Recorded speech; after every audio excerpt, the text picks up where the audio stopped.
तो दोस्तों Marvel cinematic universe में टॉम हॉलैंड का स्पाइडरमैन एक ऐसा स्पाइडरमैन होगा जो एक साथ दो यूनिवर्स में काम करेगा, यानी कि मार्वल के यूनिवर्स में भी और सोनी के यूनिवर्स में भी। क्योंकि अब सोनी का यूनिवर्स भी बहुत ज्यादा बड़ा होने वाला है, क्योंकि उसने अपना खुद का स्पाइडरवर्स बनाने की सोच ली है, इसलिए स्पाइडरमैन की इंपॉर्टेंस कई गुना बढ़ गई है। आज के इस वीडियो में हम लोग मार्वल सिनेमैटिक यूनिवर्स ने सोनी यूनिवर्स की बात करेंगे, कैसे सोनी अपना सिनिस्टर सिक्स बनाएगा और सिनिस्टर सिक्स की ओरिजिनल स्टोरी क्या है। यहाँ पे मैं आपको बताना चाहता हूँ कि सोनी यूनिवर्स कैसे काम कर रहा है। तो इस यूनिवर्स की सबसे पहले मूवी होगी वेनम, उसके बाद आ रही है मॉर्बियस, उसके बाद वेनम 2, उसके साथ ही साथ क्रेवन द हंटर पे भी काम चल रहा है और यहाँ पे मिस्टीरियो के सोलो मूवी पे भी काम चल रहा है। अब यहाँ पे क्वेश्चन ये आता है कि सिनिस्टर सिक्स में तो मेन जो लीडर हुआ करता था डॉक्टर ऑक्टोपस था, तो डॉक्टर ऑक्टोपस कहाँ है? तो दोस्तों मैं आपको बताना चाहता हूँ कि कॉमिक बुक में सिर्फ एक सिनिस्टर सिक्स की टीम नहीं बनी, कई बार अलग अलग टीम बनी है। इसीलिए आज के इस वीडियो में हम लोग जानेंगे कि सोनी की सिनिस्टर सिक्स टीम में कौन कौन सा सुपर विलन रहेगा, जो कि मार्वल सिनेमैटिक यूनिवर्स का भी पार्ट था और सोनी के अपने यूनिवर्स का भी पार्ट है। यहाँ पे कंप्लीट वीडियो स्टार्ट करने से पहले आप लोग वीडियो को कर दीजिए लाइक, क्योंकि आप लोग सिनिस्टर सिक्स की स्टोरी और उसकी दुनिया में खोने वाले हैं। साथ ही साथ जो लोग मेरे चैनल पर नए आए हैं वो हमारे चैनल को सब्सक्राइब करके हमारी कॉमिक बुक टॉक्स फैमिली का हिस्सा बन जाइए। तो इससे पहले हम लोग जान लेते हैं ओरिजिनल सिनिस्टर सिक्स कौन कौन थे। तो दोस्तों कॉमिक बुक में जो ओरिजिनल सिनिस्टर सिक्स थे उसमें थे doctor octopus, electro, Kraven the Hunter, Mysterio, Sandman और वल्चर। यहाँ पे स्पाइडरमैन से 3-4 बार हारने के बाद डॉक्टर ऑक्टोपस काफी ज्यादा परेशान हो गए थे, इसलिए उन्होंने हर एक सुपर विलन से कांटेक्ट किया जिसका सामना स्पाइडरमैन से हुआ था, लेकिन उनमें से ये 3-4 लोग ही शो अप हुए थे। बाद में जाके उन्होंने ये प्लान किया कि वो लोग ऐसे स्पाइडरमैन को नहीं हराएंगे, पहले कुछ लोग को किडनैप करेंगे। तो उन्होंने स्पाइडरमैन की आंट मे को किडनैप किया, लेकिन स्पाइडरमैन भी बहुत चालाक था, उसने फिर से पूरे के पूरे सिनिस्टर सिक्स को एक साथ हरा दिया। अब यहाँ पे मैं आपको बताना चाहता हूँ ये स्टोरी बहुत छोटी सी और सिंपल सी लग रही है, लेकिन है नहीं। यहाँ पे बहुत सारी प्लानिंग हुई थी, यहाँ पे बहुत सारी फाइट हुई थी जो कि कॉमिक बुक में दिखाई गई है। तो दोस्तों कॉमिक बुक में return of sinister six, revenge of sinister six के अलावा सिनिस्टर 12 भी बने, यानी दोस्तों एक सुपर विलन के कई ऑल्टरनेटिव टीम भी बने। इसलिए दोस्तों सोनी के यूनिवर्स में कोई और सुपर विलन की टीम बन सकती है जिसका लीडर होगा मिस्टीरियो।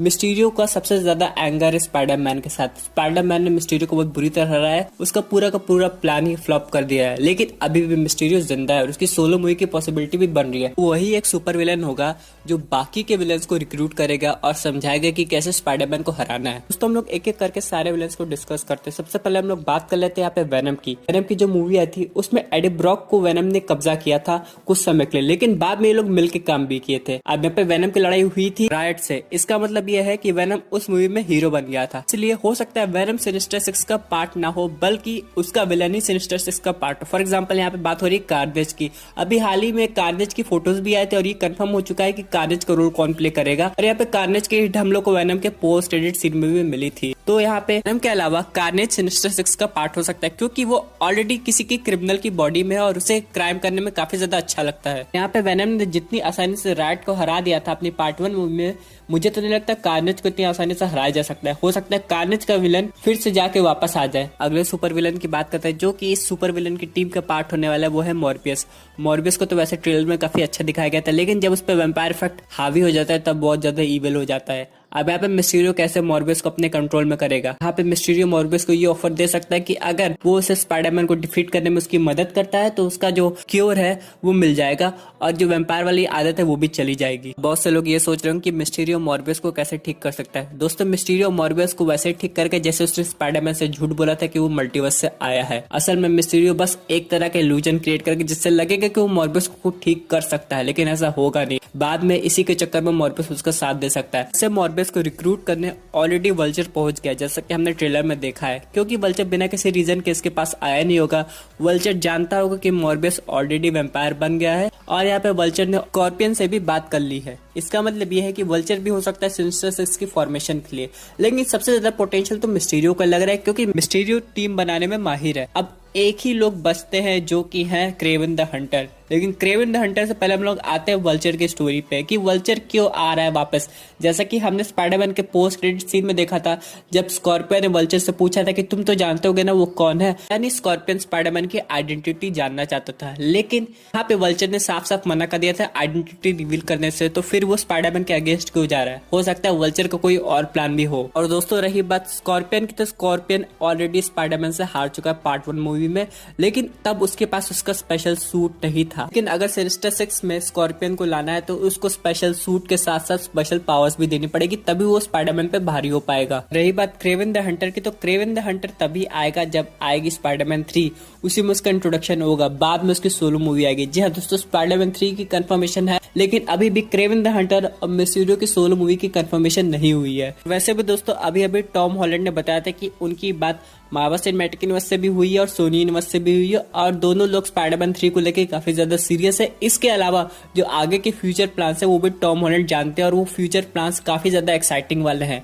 यानी टॉम हॉलैंड ने समझ लिया कि क्या क्या होने वाला है। यहाँ पे टॉम हॉलैंड के पास स्पाइडरमैन 3 की वर्किंग स्क्रिप्ट भी है। जी हाँ दोस्तों, दो टाइप की स्क्रिप्ट होती है, एक वर्किंग एक फाइनल। और जैसा कि आप लोग जानते हैं कि ग्रीन गॉब्लिन सिनिस्टर सिक्स का पार्ट नहीं था, इसलिए हो सकता है अभी ग्रीन गॉब्लिन के इंट्रोडक्शन पे इतना ज्यादा फोकस नहीं किया जा रहा हो। बाद में जाकर जब कोई इंपॉर्टेंट इवेंट है जिसमें ग्रीन गॉब्लिन की एक्चुअल में जरूरत हो तभी उस पर इतना फोकस किया जाए, क्योंकि जो मूवी है उसमें हम लोग ने हैरी ऑसबॉर्न को भी नहीं देखा है, इसलिए स्टोरी एकदम अलग सी हो गई। और वैसे भी दोस्तों नॉर्मन ऑसबॉर्न यानी कि ग्रीन गॉब्लिन और राइनो और इलेक्ट्रो जैसे कई सुपर विलेंस बाकी जो कि अभी भी सोनी यूनिवर्स और मार्वल यूनिवर्स के थ्रू ही आ पाएंगे। अब यहाँ पर अगर हम लोग बात करें नॉर्मन ऑसबॉर्न की, तो उनका कैरेक्टर इसलिए भी इंपॉर्टेंट हो जाता है कि डार्क एवेंजर्स टीम के अलावा स्पाइडरवर्स को भी एक्सप्लोर करेंगे। जैसा कि कॉमिक बुक में भी हुआ है कि नॉर्मन ऑसबॉर्न ने स्पाइडरवर्स को एक्सप्लोर करके जब वो ग्रीन गॉब्लिन बने थे अलग स्पाइडरमैन को मारना चाहा था, लेकिन यहाँ पे जो स्पाइडरमैन इनटू स्पाइडरवर्स था उसमें हम लोग ने किंग पिंग को देखा था। तो हो सकता है किंग पिंग ना आए, इसलिए नॉर्मन ऑसबॉर्न की वजह से मल्टीवर्स की शुरुआत होगी, यानी कि उनके स्पाइडरवर्स की शुरुआत होगी, जिससे वो स्पाइडरमैन को खोजेंगे और जानेंगे हर एक स्पाइडरमैन की स्पेशल एबिलिटी क्या है। उसके बाद लिजर्ड भी बचते हैं जो कि स्पाइडरमैन के बहुत बड़े विलन है और स्पाइडरमैन के सपोर्टिंग साइंटिस्ट भी है। अब यहाँ पे एक चीज और सामने आ रही है कि अगर सिनिस्टर सिक्स मूवी आती है तो कैसे सिनिस्टर सिक्स को सेटअप किया जाएगा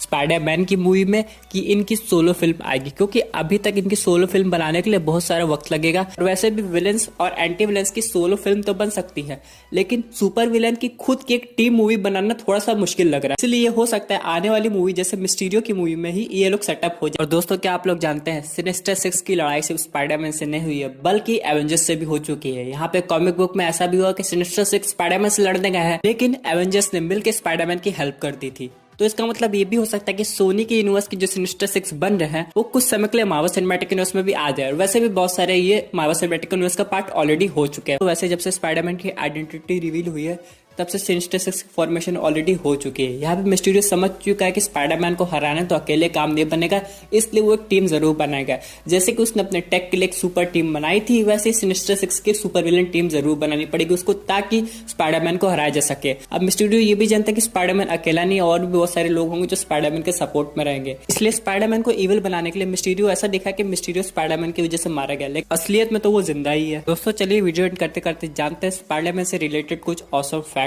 दोस्तों क्या आप लोग जानते हैं स्पाइडरमैन के जो पेरेंट्स थे वो एक्चुअली में शील्ड के लिए काम करते थे। जी हाँ दोस्तों, बहुत लोग सोचते होंगे स्पाइडरमैन हमेशा अपनी अंकल आंटी के साथ रहता है, लेकिन ऐसा क्या होता है उनके पेरेंट्स के साथ। तो दोस्तों उनके पेरेंट्स एक्चुअल में शील्ड के साथ थे, फिर किसी मिशन की वजह से उनकी डेथ हो गई थी, इसलिए स्पाइडरमैन इतना ज्यादा इंपॉर्टेंट है। और कहीं ना कहीं स्पाइडरमैन को बाद में पता चलता है कि उसके जो पेरेंट्स थे वो कोई नॉर्मल एजेंट्स नहीं थे, बल्कि वो एक ऐसे शील्ड एजेंट्स थे जो कि निक फ्यूरी के साथ भी काम किए थे। दोस्तों इसी के साथ साथ मैं आपको इंपॉर्टेंट अपडेट देना चाहता हूँ हल्क की सोलो मूवी से रिलेटेड। यहाँ पे हल्क की सोलो मूवी की पॉसिबिलिटी तभी बनेगी जब शी हल्क की टीवी सीरीज आएगी। जैसा कि हम सब लोग जानते हैं कि द इनक्रेडिबल हल्क मूवी के बाद से हल्क की कोई सोलो फिल्म नहीं है। ये हल्क एवेंजर्स के साथ दिखा है, हल्क थॉर के साथ दिखा, लेकिन दोस्तों अब हल्क अपनी खुद की सोलो मूवी में दिखने वाला है शी हल्क की वजह से। शी हल्क की टीवी सीरीज ऐसा डायरेक्शन देगी हल्क को कि उसकी खुद की सोलो मूवी आएगी। वैसे भी हल्क से रिलेटेड कैरेक्टर अभी भी मार्वल सिनेमैटिक यूनिवर्स में दिखाई दी, जैसे कि जनरल रॉस जो कि अब आ रहे ब्लैक विडो मूवी में, लेकिन बेटी रोज का कोई अता पता नहीं है उस मूवी के बाद से।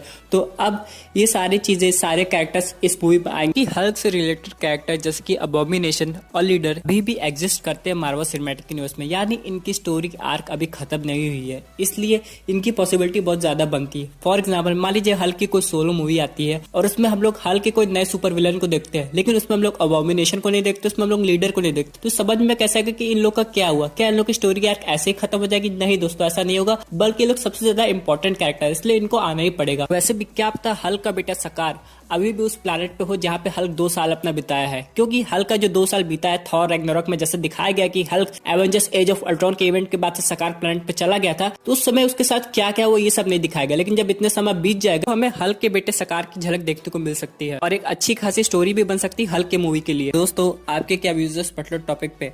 आप कितने ज्यादा एक्साइटेड है स्पाइडरमैन वर्सेस सिनिस्टर 6 मूवी देखने के लिए? अपने व्यूज जरूर कमेंट कीजिएगा। और दोस्तों, अगर आप लिमिटेड एडिशन की चेन जीतना चाहते हैं तो इस वीडियो को लाइक करके अपने फेवरेट सुपर हीरोज का नाम कमेंट करके सब्सक्राइब कीजिएगा कॉमिक बुक टॉक्स को। Thank you for watching.